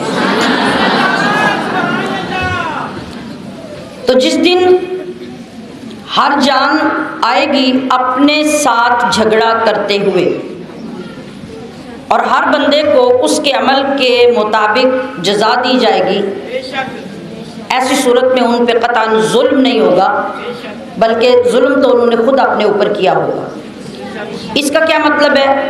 جو آپ سنتے ہیں کہ قیامت میں نفسا نفسی کا عالم ہوگا، کوئی کسی کا پرسان حال اور کسی کی بات سننے اور کسی سے اچھا کرنے کے لیے تیار نہیں ہوگا۔ اس کا یہ مطلب ہے، جھگڑے سے یہ مطلب ہے کہ ہر بندہ جو دنیا میں عمل کرتا تھا اپنے ان اعمال کی جسٹیفیکیشن کے لیے اپنے عذر پیش کر رہا ہوگا کہ یہ وجہ تھی تو اس لیے ایسا ہوا، یہ وجہ تھی تو اس لیے ایسا ہوا۔ حضرت عبداللہ بن عباس فرماتے ہیں کہ قیامت میں جھگڑا یہاں تک بڑھ جائے گا کہ ایک انسان روح اور جسم سے مل کر بنتا ہے نا، تو روح اور جسم بھی آپس میں لڑنا شروع ہو جائیں گے۔ اب بتائیے اس سے زیادہ نفسا نفسی کیا ہوگی؟ بندے کی روح اور جسم آپس میں لڑیں گے۔ روح پتہ کیا کہے گی؟ روح اللہ سے عرض کرے گی کہ اے اللہ، نہ تو میرے ہاتھ تھے کہ میں ان سے کوئی چیز پکڑتی اور گناہ کرتی، نہ میرے پاؤں تھے کہ میں چل کے کہیں جاتی تو وہاں گناہ کرتی، نہ آنکھ تھی کہ کسی گناہ والی چیز کو دیکھتی، لہذا قصور میرا نہیں ہے، قصور اس جسم کا ہے۔ اب جسم کیا کہے گا؟ سنیے ذرا، جسم کہے گا کہ یا اللہ مجھے تو نے لکڑی کی طرح پیدا کیا تھا، نہ میں حرکت کر سکتا تھا، نہ میں کسی طرف جا سکتا تھا، نہ کچھ دیکھ سکتا تھا، نہ پکڑ سکتا تھا۔ جب تو نے روح کے ذریعے نوری شعاع میرے اندر داخل کی، تو جب روح میرے اندر داخل ہوا تو حرکت تو میں تب کرنے لگا، تو قصور میرا نہیں، قصور روح کا ہے۔ اب وہاں اللہ مثال بیان کرے گا ان دونوں کو سمجھانے کے لیے اور ان کو قصور منوانے کے لیے۔ اللہ فرمائے گا کہ ایک اندھا اور ایک لنگڑا، یہ دونوں ایک باغ میں گئے۔ اندھے کو تو پھل نظر نہیں آتے، اور لنگڑا بولے نا بھائی، چل نہیں سکتا۔ آپ دیکھیے ذرا کمٹمنٹ دونوں کی۔ اب یہ ہوا کہ اندھے نے لنگڑے کو اپنے کندھوں پہ سوار کیا، اس طرح جو لنگڑا کندھوں پہ بیٹھا تھا اس کو راستہ بتا کے چلاتا رہا، اور اس اندھے آدمی کے کندھوں پہ بیٹھ کر اس نے پھل توڑ لیے۔ سزا کسے ملے گی؟ فیصلہ کریں۔ کتنی آسانی سے کتنا بڑا جھگڑا ختم ہو جائے گا کہ اب دونوں کو سزا ملے گی، اندھے کو بھی اور لنگڑے کو بھی۔ دونوں نے ایک دوسرے کی مدد کی۔ تو اسی طرح جب جسم اور روح دونوں اکٹھے ہو کے ایک کامل زندہ انسان بنتا ہے تو یہ دونوں ہی ملزم ہوں گے، نہ اکیلی روح اور نہ اکیلا جسم، بلکہ دونوں مجرم ہوں گے اور دونوں کا فیصلہ ہو جائے گا۔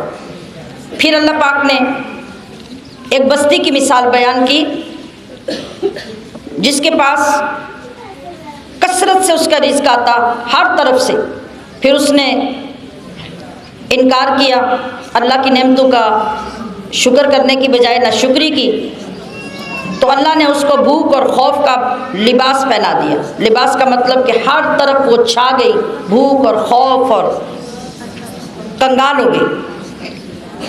یہ کون سی بستی ہے؟ بعض مفسرین نے لکھا کہ یہ مکہ کی بستی کی بات ہے، اور اس کی مثال اللہ نے بیان کی کہ یہ ساری جو صفات بیان کی گئی ہیں یہ مکہ کی ہی صفات ہے۔ اور یہ سب کیوں ہوا؟ ان کے برے اعمال کی وجہ سے، اور 7 سال اسی طرح گزر گئے۔ آپ کو معلوم ہے کہ ایسا کیوں ہوا؟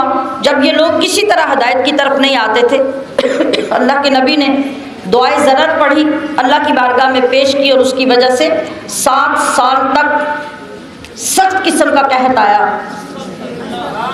اور پھر اس کے بعد وَلَقَدْ جَاءَهُمْ رَسُولٌ مِّنْهُمْ فَكَذَّبُوهُ فَأَخَذَهُمُ الْعَذَابُ وَهُمْ ظَالِمُونَ، کہ جب ان میں ایک رسول تشریف لائے، یعنی نبی کریم صلی اللہ علیہ وسلم نبی الانبیاء، تو مکہ والوں نے ان کو جھٹلایا، تو اس کی وجہ سے اللہ تبارک و تعالیٰ نے ان پر عذاب نازل کیا، فرمایا کہ کھاؤ اس میں سے جو اللہ نے تمہیں رزق دیا حلال اور طیب، اور اللہ کی نعمتوں کا شکر ادا کرو اگر تم اس کی عبادت کرتے ہو۔ اس کا خلاصہ آگے اگلی آیت کا کیا ہے کہ جب اللہ نے فرمایا کہ ہم نے تم پر مردار حرام کیا، بہتا خون حرام کیا، خنزیر کا گوشت حرام کیا، اور وہ جانور جو اللہ کے نام لیے بغیر ذبح کیے جاتے ہیں وہ بھی مردار ہو جاتے ہیں، تو اس مردار کو سوائے اس کے کوئی نہیں کھا سکتا جس پہ موت سوار ہو جائے اور ایک دو نوالا کھانے سے اس کی جان بچ سکتی ہو، اور کہیں دور دور تک کوئی حلال چیز نہ ہو تو اس کو اگر دو نوالوں سے جان بچتی ہے تو دو ہی کھانے کی اجازت ہے، تین سے بچتی ہے تو تین ہی کھانے کی اجازت ہے، ایسی صورت میں کہ غیر باغ ولا عاد، نہ وہ سرکشی کرے نہ ضرورت سے زیادہ کھائے، تو اس گناہ کو اللہ پاک بخش دے گا کیونکہ وہ غفور الرحیم ہے۔ اس کی تفسیر ہم پچھلے پاروں میں پڑھ بھی چکے ہیں۔ اب دیکھیے کہ اللہ تبارک و تعالیٰ نے ہمیں جو دین عطا کیا وہ دین کتنا پاکیزہ ہے، ہر گندی اور ہر ناپاک چیز سے اللہ نے مسلمان کو بچایا، اور اول سے آخر اس دین میں اللہ پاک نے طہارت اور پاکیزگی کی تعلیمات ہمارے لیے نازل فرمائی۔ حضرت قتادہ فرماتے ہیں کہ بے شک اسلام ایک پاکیزہ دین ہے،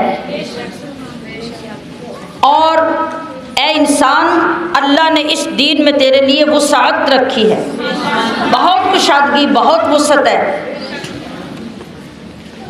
کہ اگرچہ حرام چیزیں تم پہ حرام کر دی گئیں، لیکن جب تو اس حالت کو پہنچ جائے کہ تیرے پاس زندہ رہنے کے لیے کوئی بھی صورت باقی نہ بچے، تو پھر اللہ نے تجھے اتنی گنجائش اس میں بھی دے دی، اس کو اتنی چند نوالوں کو تیرے لیے حلال کر دیا کہ تو اپنی جان بچا لے، جان اتنی قیمتی ہے۔ اور فرمایا کہ تم اپنی زبانوں سے مت کچھ کہو کیونکہ تمہاری زبانیں جھوٹ بولتی ہیں، یہ کفار سے کہا جا رہا ہے، اور اپنی مرضی سے کسی چیز کو یہ لوگ کہہ دیتے تھے کہ یہ حلال ہے اور اپنی مرضی سے کہہ دیتے کہ یہ حرام ہے، حالانکہ حرام وہی ہے جس کو اللہ نے حرام کیا، اور حلال وہی ہے جس کو اللہ نے حلال کیا۔ اور اگر کوئی بندہ کسی حرام کو حلال کہہ کے استعمال کرتا رہے گا تو وہ اللہ پہ جھوٹ باندھ رہا ہے، اللہ کے اوپر بہتان لگا رہا ہے۔ اور وہ لوگ جو یہودی ہوئے، ہم نے ان پر وہ چیزیں حرام کی اے حبیب جو ہم آپ کو بتا چکے ہیں کہ یہ چیزیں یہودیوں پر حرام تھیں، اور ان کے اوپر چیزیں حرام کر کے ہم نے کوئی زیادتی نہیں کی، بلکہ زیادتی تو وہ خود اپنی جانوں پر کرتے تھے۔ پھر آپ کے رب نے ان لوگوں کے لیے جنہوں نے جہالت اور نادانی کی وجہ سے برے عمل کیے مگر اس کے بعد توبہ کر لی اور اپنی اصلاح کر لی، تو اللہ تعالیٰ ان کی اصلاح کے بعد ان لوگوں کو بھی بخشنے والا ہے اور ان کو وہ بخش دے گا۔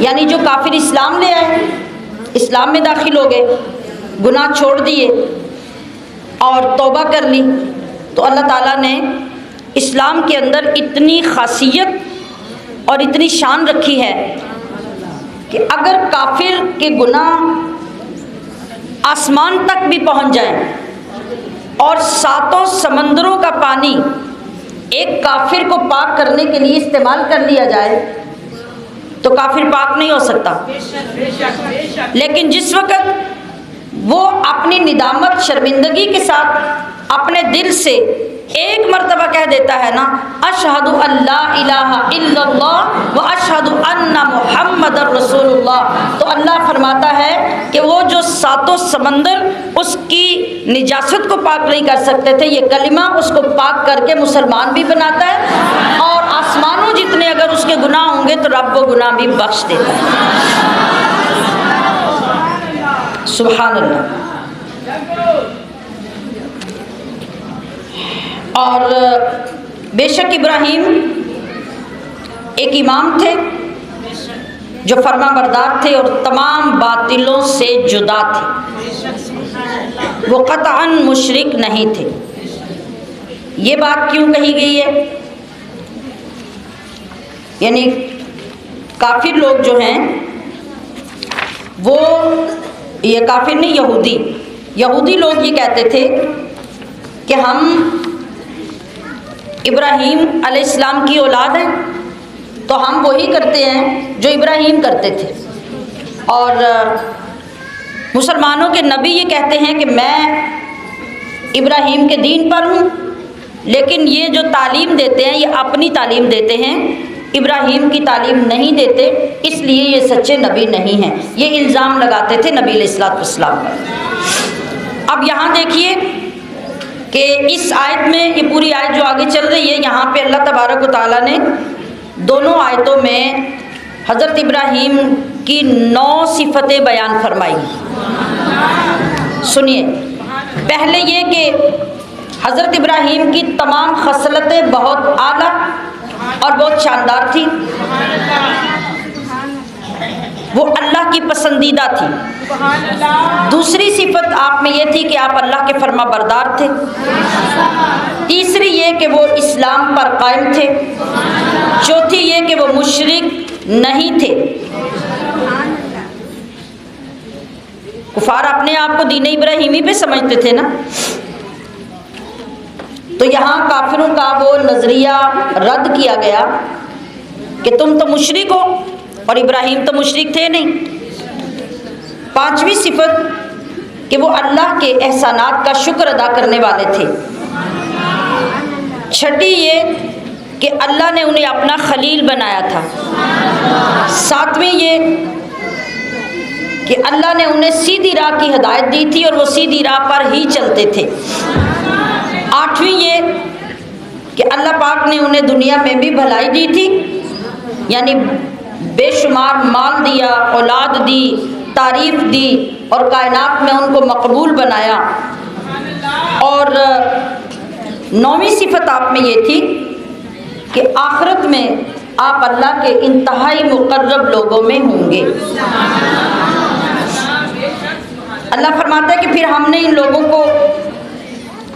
لوگوں کے لیے آپ کو وحی کی کہ آپ ابراہیم کے دین کی جو سچا دین ہے اس کی اتباع کریں، کہ وہ مشرکوں میں نہیں تھے۔ انما جعل السبت علی الذین اختلفوا فیہ، اب یہاں وہ بات کھل رہی ہے کہ نبی علیہ السلام کو وہ حضرت ابراہیم کے دین کے خلاف کیوں کہتے تھے۔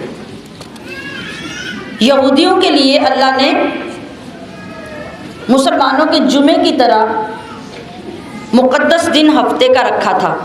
ہفتے کا دن ان کی عبادت کا دن تھا۔ یہودی یہ دعویٰ کرتے تھے کہ ہفتے کے دن کی تعظیم کرنا حضرت ابراہیم کی شریعت ہے، اور حضرت ابراہیم کی پیروی ہم کر رہے ہیں، جبکہ مسلمانوں کے نبی کہتے تو یہ ہیں، اور یہ بھی کہ حضرت ابراہیم کے دین کی پیروی کرو، لیکن یہ ہفتے کے دن کی تعظیم کرتے ہی نہیں ہیں۔ تو ابراہیم کے دین میں تو ہفتے کی تعظیم ہے۔ اسی وجہ سے اللہ تبارک و تعالیٰ نے مسلمانوں کے لیے جمعے کا دن منتخب کیا، کیونکہ جمعے کا دن جو ہے یہ نعمت کے پورے ہونے کا دن ہے۔ وہ کیسے؟ جب آخری آیت قرآن کریم کی نازل ہوئی حجۃ الوداع کے دن، تو وہ جو آخری حج نبی علیہ الصلوۃ والسلام نے فرمایا وہ جمعے کا دن تھا، حج کا بھی دن تھا، اور اس دن قرآن کی آخری آیت نازل فرما کے اللہ نے فرمایا الیوم اکملت لکم دینکم واتممت علیکم نعمتی ورضیت لکم الاسلام دینا۔ آج کے دن ہم نے تمہارے لیے تمہارا دین مکمل کیا اور اپنی نعمت کو پورا کر دیا۔ تو پھر جمعے کا دن اللہ نے امت مسلمہ کے لیے مقدس ترین دن رکھا۔ تو اب یہ لوگ جو یہودی تھے، ان کے اوپر اصل میں اللہ نے ہفتے کے دن شکار کرنا حرام کیا تھا، ان کو عبادت کے لیے پابند کیا، اور ان لوگوں نے کچھ عرصہ پابندی کرنے کے بعد پھر ہفتے کے دن اللہ کے حکم کی نافرمانی کر کے تو شکار کرنا شروع کر دیا۔ اب اس کا نتیجہ کیا ہوا کہ یہ 70 سال تک نافرمانی کرتے رہے، حتیٰ کہ داؤد علیہ السلام کا زمانہ آیا، اور داؤد علیہ السلام کے زمانے میں ان پر پھر اس طرح عذاب نازل ہوا کہ یہ جتنے قبیلے ہفتے کے دن مچھلیاں بے ایمانی سے پکڑتے تھے، ان کے اوپر عذاب آیا اور اللہ نے ان کو بندر بنا دیا۔ 3 دن تک یہ چیختے چلاتے بھوکے روتے رہے، پیٹتے رہے، اور اسی حال میں اللہ تبارک و تعالیٰ نے ان کو موت دی، اور یہ ساری کی ساری قوم جو ہے وہ بندر بن کر ساری مار دی گئی، ختم کر دی گئی۔ یہ ان کے اوپر عذاب نازل ہوا۔ اس کا بھی پورا ہم واقعہ پیچھے سورۃ الاعراف میں پڑھ چکے ہیں، پچھلے سال ہم نے یہ پڑھا تھا، اگر آپ کو یاد ہو تو جی۔ اب یہ وجہ تھی، یعنی اس وجہ سے یہ لوگ اختلاف کرتے تھے کہ قیامت کے دن ان کے درمیان اللہ تبارک و تعالیٰ اس طریقے سے فیصلہ فرمائے گا کہ جو لوگ اطاعت کرتے رہے ہفتے کے ان کو ثواب ملے گا، اور جو نافرمانی کرتے رہے ان کو اللہ پاک عذاب دے گا۔ اب رب کریم اگلی آیت میں اپنے محبوب کے نام سے محبوب کی ساری امت کے علماء کو جو بہترین ایک طریقہ عطا فرما رہا ہے وہ ہے ادع الی سبیل ربک بالحکمۃ والموعظۃ الحسنہ، کہ اپنے رب کی راہ کی طرف بلاؤ پختہ تدبیر کے ساتھ اور اچھی نصیحت کے ساتھ، اور وجادلہم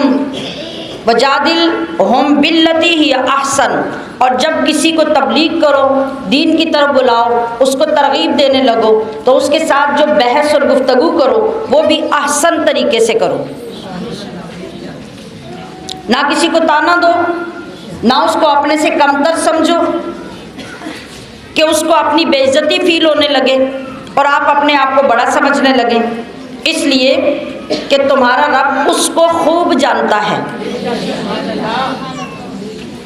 جو اس کی راہ سے گمراہ ہو گیا اس کو بھی، اور جو ہدایت پانے والا ہے اس کو بھی رب خوب جانتا ہے۔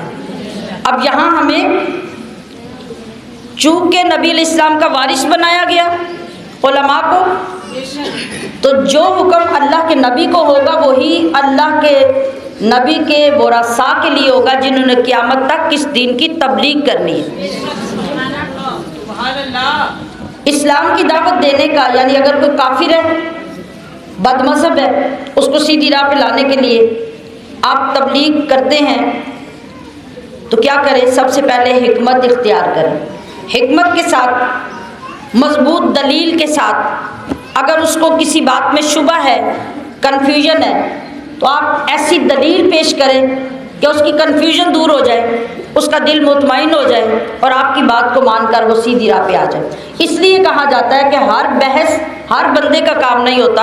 اگر کوئی کسی وجہ سے فتنے میں پڑ گیا ہے، غلط فہمی میں پڑ گیا ہے، تو چاہیے کہ اس کو اچھے طریقے سے کسی عالم دین کے پاس لے جائے، اور عالم دین اس کو حکمت کے ساتھ اچھے طریقے سے تبلیغ کرے، اور جو اس کے سوالات ہیں ان کا بہترین جواب دے۔ پھر اگر اللہ نے اس کے نصیب میں ایمان لکھا ہے تو وہ ایمان لے آئے۔ ہر عام بندے کو جاہلوں کی طرح ایک دوسرے کے ساتھ لڑائی نہیں کرنی چاہیے، اس سے دین میں فساد پیدا ہوتا ہے۔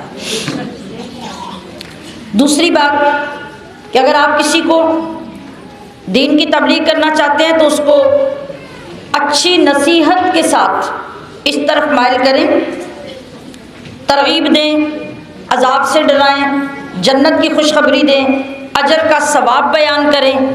ان مختلف طریقوں سے ایک بندے کو سیدھی راہ پہ لائیں، اور اگر دلائل دینے ہیں، بحث کرنی ہے تو وہ بھی قرآن و حدیث سے باہر نکل کر نہ دیں، بہترین طریقے سے، اچھے طریقے سے، جو اگلے بندے کے دل میں اتر جائے، اس طریقے سے بات کرنے کا طریقہ اللہ سکھا رہا ہے۔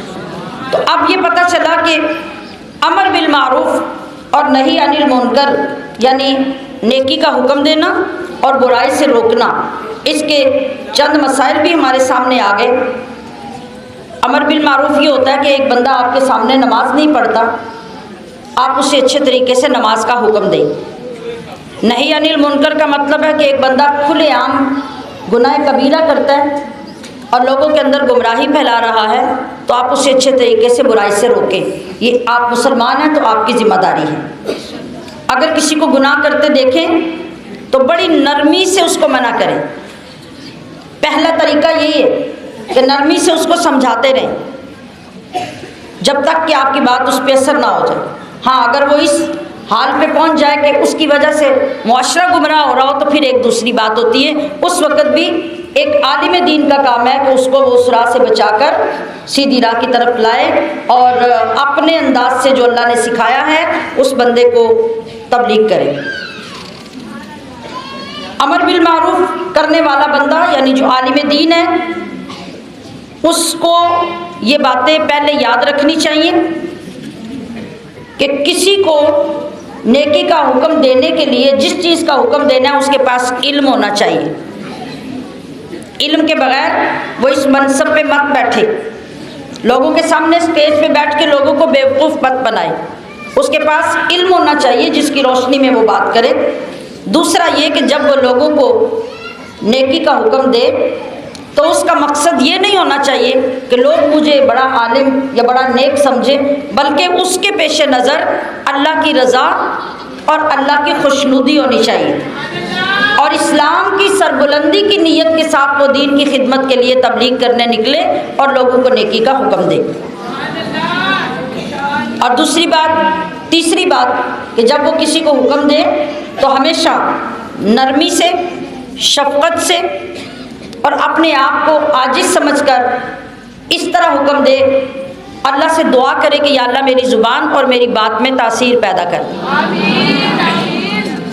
چوتھی بات کہ جب آپ کسی کو نیکی کا حکم دیں تو ضروری نہیں ہے کہ آپ کے سامنے ہر بندہ آپ کا مرید ہوگا یا آپ کا شاگرد ہوگا۔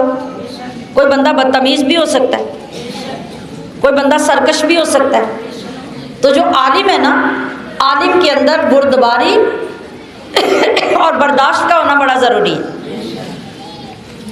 جلد بازی نہیں ہونی چاہیے۔ ہو سکتا ہے آپ کسی کو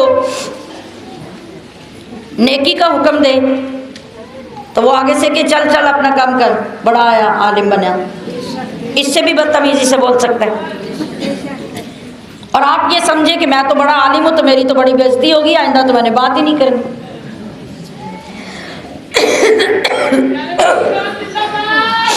تو ایسی صورت میں ہمیں نبی علیہ الصلوۃ والسلام کے اخلاق اور آپ کے طریقہ کار کو سامنے رکھنا چاہیے کہ آپ کے ساتھ کیا کیا کیا گیا۔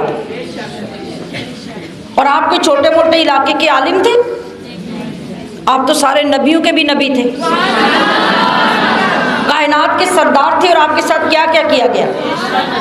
جب یہ یاد رہے گا تو ہم بھی دین کے لیے ہر چیز سہنے کے لیے تیار ہوں گے۔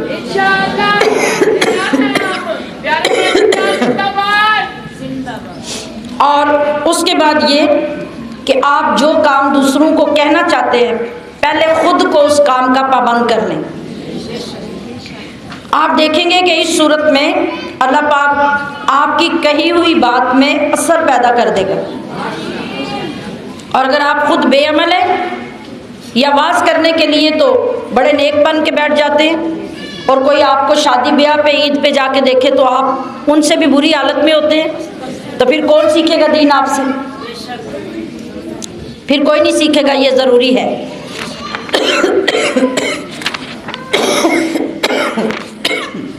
اور اگر تم کسی کو سزا دینے لگو تو اتنی ہی سزا پہنچاؤ جتنا اس کا جرم ہے یا جتنا اس نے تمہیں نقصان پہنچایا ہے۔ یہ بات بھی ہم پچھلے سبقوں میں پڑھ چکی ہے کہ اللہ پاک نے بدلہ لینے کے لیے بھی عدل کرنے کا حکم دیا۔ اگر آپ کو کسی نے ایک تھپڑ مارا ہے تو جواب میں آپ 4 نہیں مار سکتے کہ اپنی بہادری دکھائیں، اپنی طاقت دکھائیں۔ اسلام کا عدل یہ ہے کہ اگر آپ نے اس سے بدلہ لینا ہے تو پھر اگر آپ کو اس نے ایک تھپڑ مارا ہے تو اس کا بدلہ ایک ہی تھپڑ ہے۔ اگر ایک بری بات کی ہے تو اس کے جواب میں ایک ہی بری بات ہے. مگر ہم کیا دیکھتے ہیں کہ اگر کسی سے چھوٹی سی غلطی ہو جائے اور سامنے والا اگر ضرورت سے زیادہ بدتمیز ہے، ضرورت سے زیادہ زبان دراز ہے، تو وہ ایک بات تو کیا، وہ پتہ نہیں پورا سال ہی اس کا پیچھا نہیں چھوڑے گا، ہر جگہ پہ اس کو بدنام بھی کرے گا، اور جہاں موقع ملے گا اس کو نقصان پہنچانے سے گریز نہیں کرے گا. تو یہ کیا ہے؟ یہ ظلم ہے، یہ بدلہ نہیں ہے، اور اسلام نے اس کا قطعاً نہ حکم دیا نہ اجازت دی. یہ آیت کیوں نازل ہوئی؟ جنگ احد کے بارے میں آپ سن چکے ہیں نا، جس میں نبی علیہ الصلوۃ والسلام کے چچا حضرت امیر حمزہ شہید ہوئے تھے. اور آپ جب شہید ہوئے تھے تو ان کافروں نے، ظالموں نے آپ کی ناک، آپ کی آنکھیں، آپ کے کان، ہر چیز کو کاٹ دیا تھا الگ الگ کر کے. اس کو کہتے ہیں مسلح کرنا، یعنی بندے کی صورت کو بگاڑ دینا، ایک ایک چیز کو الگ الگ کاٹ دیا. اتنی بے دردی سے شہید کیا، اور اتنی تکلیف تھی، اتنا دکھ تھا نبی کریم صلی اللہ علیہ وسلم کو حضرت امیر حمزہ سے، شدید قسم کی آپ کو محبت تھی. تقریباً وہ آپ کے ہم عمر بھی تھے، قریب قریب عمریں تھی. پھر آپ کی رضاعت میں بھی آپ کا رشتہ تھا. جس دائیا نے نبی علیہ السلام کو دودھ پلایا تھا اسی نے حضرت امیر حمزہ کو بھی پلایا تھا. اور پھر آپ کی ہر جگہ پہ انہوں نے بالکل سینہ تان کر مدد کی، اور آپ کو بے انتہا محبت تھی حضرت امیر حمزہ سے. تو جتنا صدمہ آپ کو پہنچا آپ اندازہ کر سکتے ہیں. آپ نے اس وقت اس صدمے کی حالت میں قسم کھا لی. کل بھی ہم نے قسم کا حکم پڑھا تھا نا، اس لیے میں نے اس کو ضروری سمجھا کہ آپ اسے دوبارہ سے اچھی طرح اس کا اندازہ کر لیں. آپ نے قسم کھائی کہ ان کافروں نے ایک حمزہ کا یہ حال کیا ہے، ایک حمزہ کا مسلح کیا ہے، اب ایک حمزہ کے بدلے 70 کافروں کو اس طرح قتل کیا جائے گا اور یہی حال کیا جائے گا. آپ نے یہ قسم کھا لی. اسی وقت اللہ رب العزت نے یہ آیت کریمہ نازل فرمایا کہ وَإِنْ عَاقَبْتُمْ فَعَاقِبُوا بِمِثْلِ مَا عُوقِبْتُمْ بِهِ، کہ اے حبیب جتنا کوئی ظلم کرے گا اگر اس سے بدلہ لینا ہے تو اتنا ہی لیا جائے گا. اگر انہوں نے ہمارے ایک بندے کا مسلح کیا تو بدلے میں ان کے بھی ایک بندے کا کیا جائے گا، نہ کہ 70 لوگوں کا. اور آگے پتہ ہے کیا فرمایا؟ یہ حکم فرمانے کے بعد اللہ نے اپنے حبیب کو فرمایا وَلَئِن صَبَرْتُمْ لَهُوَ خَيْرٌ لِلصَّابِرِينَ. اگر اتنی اذیت اور صدمہ پہنچنے کے بعد بھی تم صبر کر لو تو یہ صبر کرنے والوں کے لیے بہت اچھا ہوگا. تو پھر اب کیا ہوا؟ نبی علیہ الصلوۃ والسلام تو قسم کھا چکے تھے کہ اس کے بدلے میں 70 لوگوں کو ایسے کیا جائے گا. جیسے ہی یہ آیت کریمہ نازل ہوئی آقا علیہ الصلوۃ والسلام نے اپنا ارادہ ترک فرما دیا. آپ نے اپنی قسم ختم کر دی، اور قسم ختم کرنے پر آپ نے پھر قسم کا کفارہ ادا فرمایا. یہ اللہ کے نبی ہیں اور اپنی امت کو سکھانے کے لیے پورا عمل پیش فرما رہے ہیں. اللہ اکبر. اور صبر کیجئے، آپ کا صبر اللہ ہی کی توفیق کے ساتھ ہے، اور آپ ان پہ غم نہ کھائیے. اور یہ لوگ جو آپ کے ساتھ فریب کرتے ہیں اس سے آپ تنگ دل نہ ہوئیے. بے شک جو لوگ نیکیاں کرتے ہیں اور اللہ سے ڈرتے ہیں اللہ ان کے ساتھ ہے. اللہ تبارک و تعالی ہمیں ان تمام مسائل پر دل سے عمل کرنے کا عہد کرنے کی توفیق عطا فرمائے. وما علیہ الا البلاغ المبین.